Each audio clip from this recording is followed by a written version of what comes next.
Okay, we're going to tear apart a fully warped Newcomb loom into pieces to be transported. And what you first need are a bunch of strips of rags. And we'll show you why. You'll need some tools, wrenches, hammer, pliers, ratchets, sockets. Okay, the idea is to keep the threaded reed, the threaded heddles on the harnesses, and the back beam all as one cluster, so you don't have to reslay and rethread all of this warp, because it's already on, and that way when you set it back together, you're all ready to weave. So our first step is to push down this brake, push the little wing nut over to hold it in a brake situation so it's released.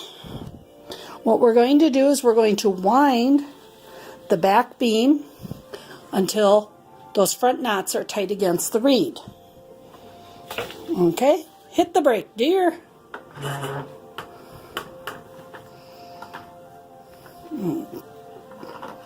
Okay, now our next step is we're going to undo the bolts on the beater so we can remove the reed out of the beater and bring it tight to the harnesses. I'm going to pause this while we do that. Okay, we put the bolts and nuts and washers right back onto the beater after we took out the reed. That way no parts get lost and the correct size bolts are in every spot where they need to go. Right now we have the reed tied tight to the hanging harnesses.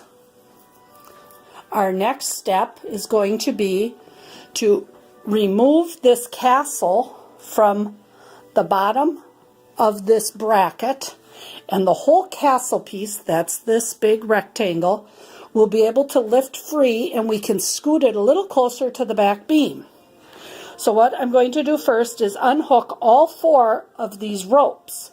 When I do that, I'm going to tie them in an overhand knot close to the pulleys so they all stay intact.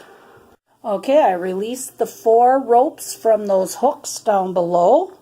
The 4 ropes are now tied in an overhand knot right close to the eyelets to hold them into place so the harnesses don't fall down. When it comes time to reassemble the loom, just gently work this knot loose and put all 4 cords back where they go. Next step is we're going to release the 4 return tension springs. And they're right down here.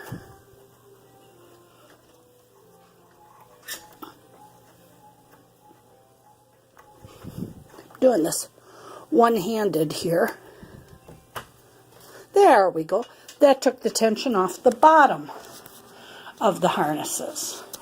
Okay, now what we're going to do is we're going to be removing just the 2 bottom bolts on this side to release this castle, but we're leaving the 2 upper bolts because that's holding this part of these 4 boards that are called the lambs.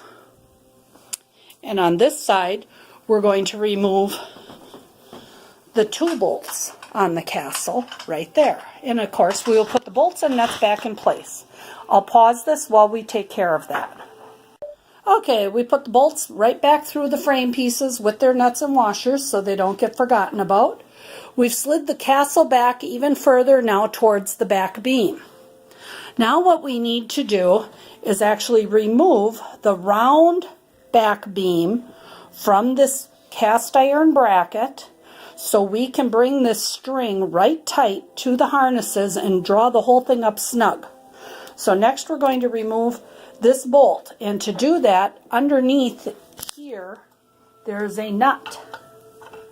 Let's see if we can film it.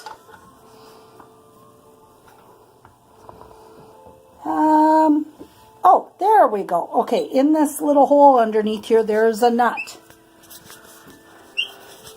Steve is kind of holding the nut with his finger so you can feel it to make sure it's not turning inside that little hole. Right? Yeah. Okay, and I'll do the same on this side. Okay, we've removed that beam and now we're tightening up the back sectional beam. Tighten it up, dear. See how we're snugging up the string? So there's no loose pieces, and now Steve will pull this round beam out. There we go, and we'll tighten that up. Okay, and then we will put the screws and nuts right back in the end of that beam so they don't get lost. On the end of this beam where it goes up tight against that cast iron section, on the unfinished wood, I've written the word back. On the front round beam, I'll do the same thing when we get that far. Now we're going to tie the harnesses and the castle to this back sectional beam before we unbolt it from the frame. It's just going to kind of hold everything together, but don't expect it to hold the weight of this back beam. This is very heavy. The back beam unbolts by removing these little nuts right here, and the back beam comes off, and you need 2 people to hold this thing because it's very, very heavy. So we're going to snug this up a little bit. Okay, we've pulled the entire castle up, over, and flipped it upside down, so it's resting on its head next to the back beam. Now we're going to unbolt this sectional beam right here. We're going to remove these little bolts. This is the heavy part. We got to hang on both here and here, and we're going to set it all gently against the castle and tilt this down towards the floor. So it's all in one big bundle. Okay, we carefully set the back beam onto the floor, and we put those little blocks back into place with their nuts and washers. Okay, now we're ready to bundle this whole works together with a couple more rags so it's all snug together tight, and then that way it can be put right back in the same position reversed once the rest of the frame is assembled when you're putting this thing back together again. Believe me, this is saving many, many hours worth of threading and slaying to get this with no mistakes to get a fully warped loom being moved. Okay, here we go now. It's all bundled together. We've tied it with very strong rags. The reason why I use rags is so it doesn't mark up the wood. Each rag is securely knotted, no tying bows.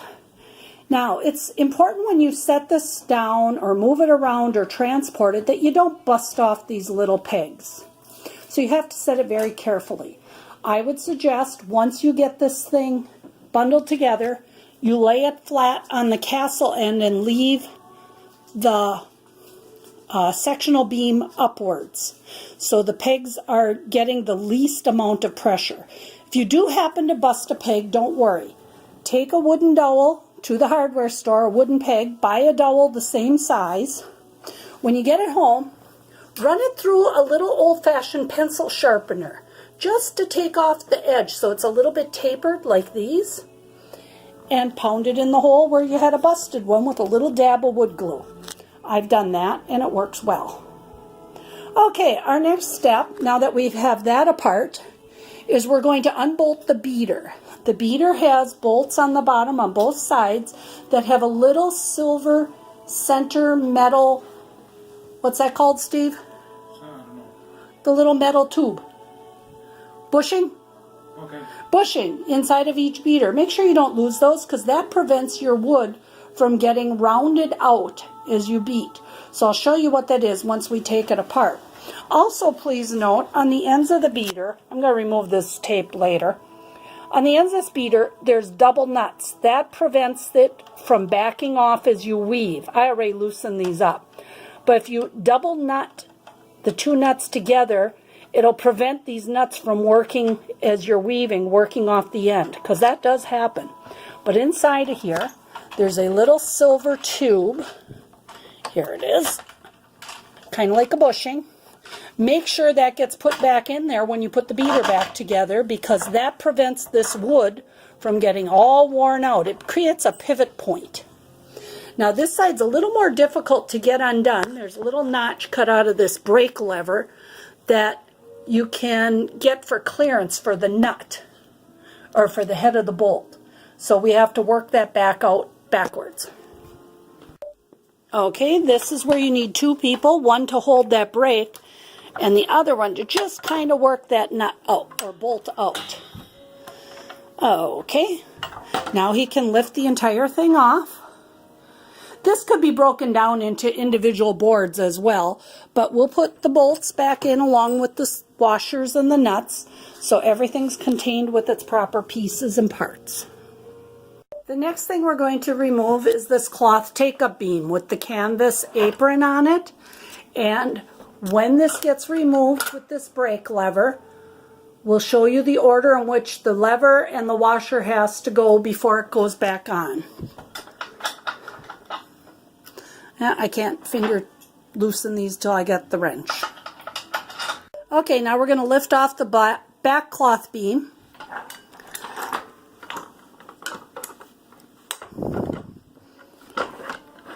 There we go. And pull this wooden block off. We'll put that back on the frame. Here's the washer. There's the lever. The lever needs to be tight to the wheel so the little pawl can grip the gears. So the washer goes between the lever and the wood frame of this block. Okay, so we're going to take this little lever, this lever and this washer, and we're going to tape them together and set them aside. This is the most common thing that's lost when a loom has been moved. And actually, this isn't even the original lever. This is a lever that my husband made to replace the one that was missing from when I bought the loom. Okay, Steve.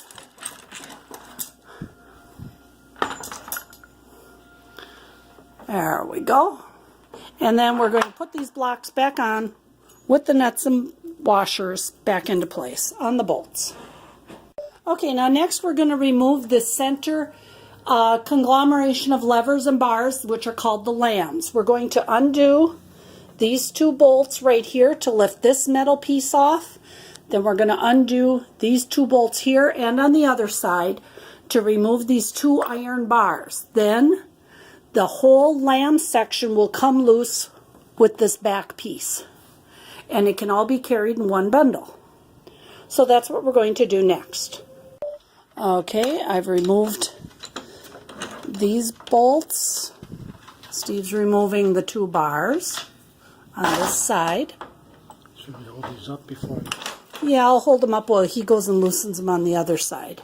So again, this is something that's going to take two people when you put it back together, one on each side.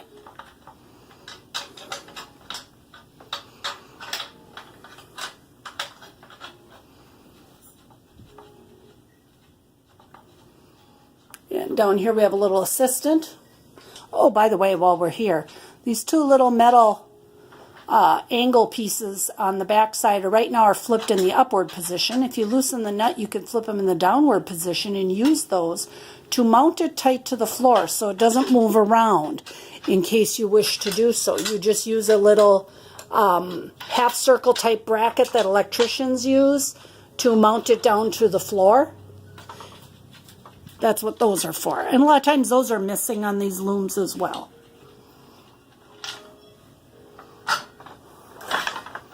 Okay, Steve removed on that side. Okay, now the lambs are down and we can strap them all together in a bundle. We're going to put the nuts and the washers back on the bolts so they don't get lost. Now we're going to undo this back piece of framework that's holding the two sides together. It's also attached to all of these lambs. If you really want to reduce the size of the loom, you could unbolt all these lambs down here by bending the cotter pin and pulling out that rod. We don't want to do that. As long as everything lays pretty flat in the trunk of a car or in the back of a minivan, that's plenty of pieces to haul along that are broken down as far as we need to go. Also, we're leaving the whole brake mechanism in place so we don't lose any of it. See all this brake stuff, the bar, the lever, the spring, that will all stay with this whole side piece. Once he removes this back beam, or back support, excuse me, the only thing holding the two sides together is this front breast beam.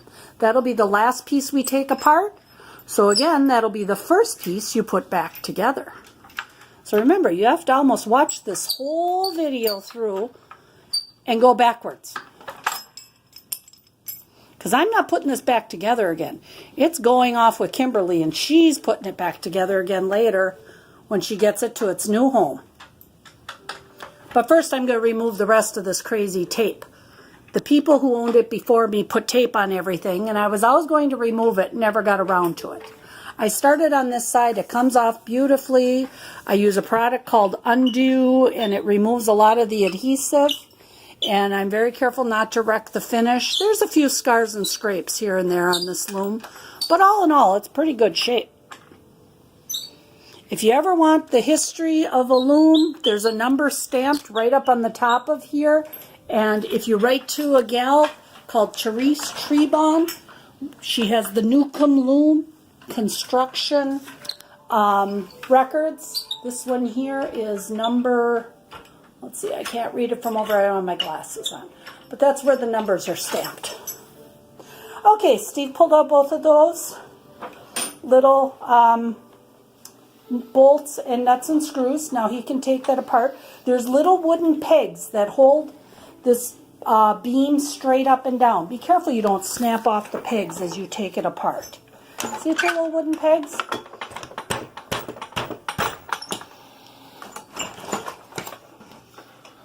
And now the lambs are free.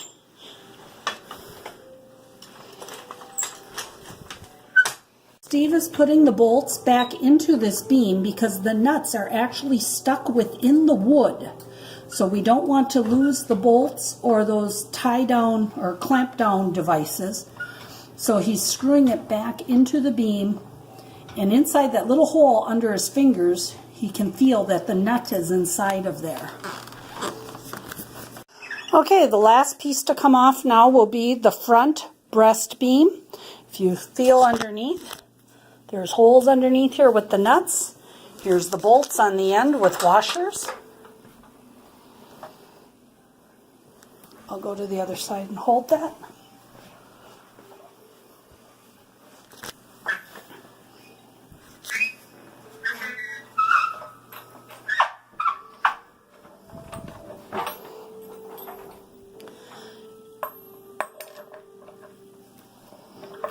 And the reason why I'm holding this is because I know that side's going to flop free now. So remember, the side with the brake device goes on the right, and the side without the brake device goes on the left if you're standing in front of the loom facing it.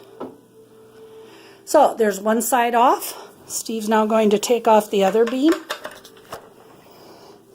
other side of the beam. Got it? And again, we'll put the bolts back inside with the washers because the nuts are inside of the beam. Okay? And now the other side is completely free. Now, if you really wanted to, you could break this down further and unscrew everything, which I don't recommend. These pieces will all lay flat, like I said, in the back of a minivan, or we actually hauled this in the trunk of a car. And that is how you disassemble a Newcomb Studio loom. This works for many types of looms. We've done this before with other looms, to move it when it's fully warped. It's really nice when you buy a loom to get a loom that has warp on it. I quick wove off this many rugs before selling it to Kimberly. So I got about 8 or 9 rugs here finished that need to be hemmed yet. But just so you know, the loom works well. It beats tight for rugs. It has all of its parts and pieces. And it's ready to go once you set it up. Thank you for watching my video. And thank you, Steve, my wonderful partner and husband, for doing all the work while I held the camera as much as I could. And I'm Karen in the Woods.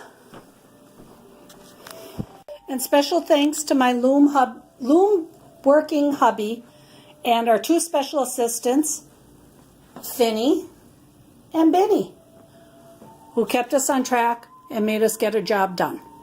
Thank you, Steve. Okay, here's the loom all apart and brought out to our garage. We worked last night till after 9 p.m. removing all the tape. So this is what gets condensed down to be able to move in the back of an SUV or in the back end of a trunk of a large car. There's the cloth front take-up beam, the 2 breast beam and back beam.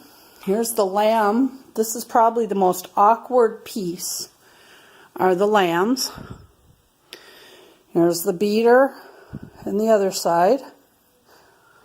And this whole bundle fits nicely right into a back seat we found in a car, such as that, being all bundled in one piece. And by preserving that threading and that warp, it allows the new buyer to be able to set this loom up and be able to weave right away without having to first learn how to warp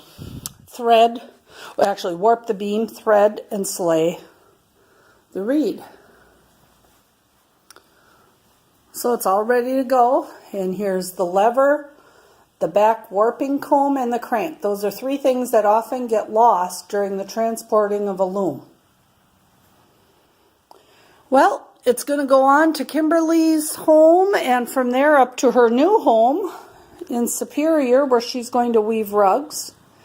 And I think that this loom will be very happy to continue its useful life, working hard, and being a tool to make and create beautiful rugs. It's been a very good loom for me. My only reason for selling it is that I have another one identical to it, and I needed to move things around to make some room. Well, bye-bye, Newcomb.